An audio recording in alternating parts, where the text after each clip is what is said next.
G'day legends, I hope you're all awesome. On today's installment of 5 Minute Tones, I want to share this preset with you that I've dialed in based around my ADA MP-1. Let's say that it's heavily inspired by my MP-1. I actually took some measurements of my MP-1 today to try to figure out what's going on with the stock tone stack in there and the EQ.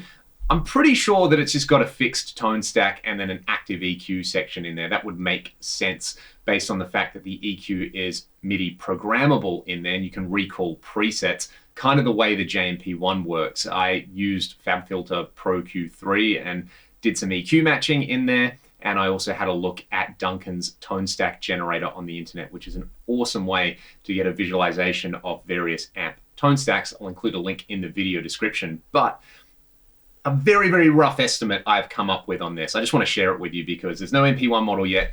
I still hope we get one, but maybe this will bring you some joy in the meantime. So it's a Marshall style thing. So I've gone with the Atomica High model in here. And you'll notice the EQ kind of looks silly. Bass and treble at 0 and the mid-range at 1. Presence and depth are off.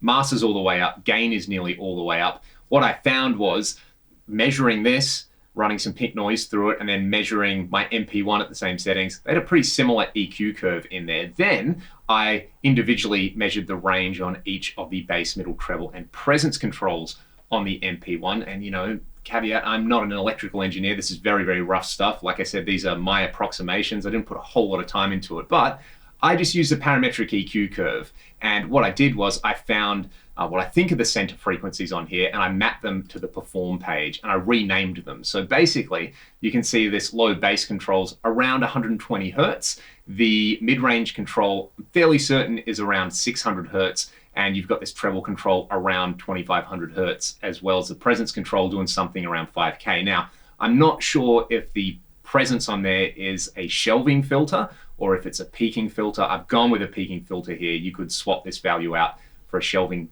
filter and see how it sounds. Ultimately, it's all about how it sounds. What I've then done is I have paired that up with my favorite cab IR LT-TV Mix 7, added a little bit of the tape preamp type in there, and we've got the London plate reverb. A lot of talking to get started, but I think this sounds pretty good.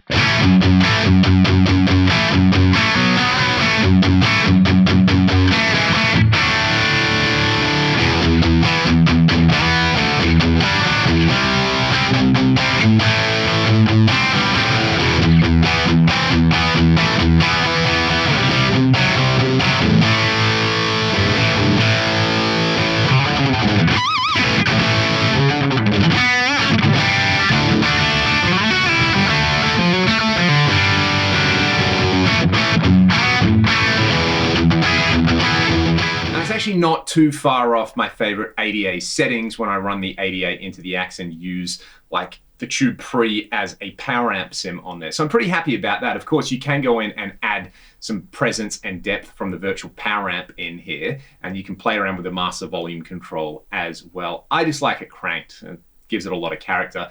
In the speaker section, I think I turned speaker thump and speaker compliance up a little bit. I'm using the load box curve in here, the LB2 UK. I really like the way that one sounds on just about anything. And I think I tweaked the input EQ. Yeah, a little bit of low cut in there. And did I touch the cathode follower? Maybe. I might have brought the harmonics parameter down a little bit, but that was just using my ears and playing around with it. All right, that's the core sound in there. But a little while ago, my buddy Nicholas helped me measure the chorus in the MP1, and especially when you have the rate on 0 and depth at 100, you get this like spatial expander effect. So in the chorus on scene 2, that's what you've got. This is pretty awesome.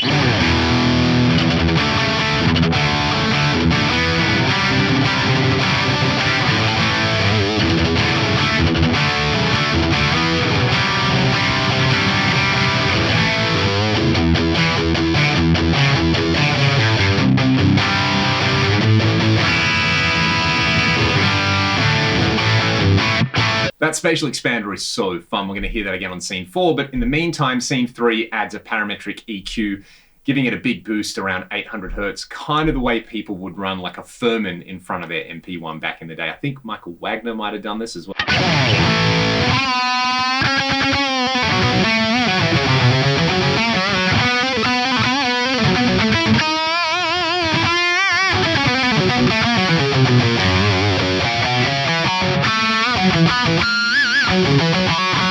I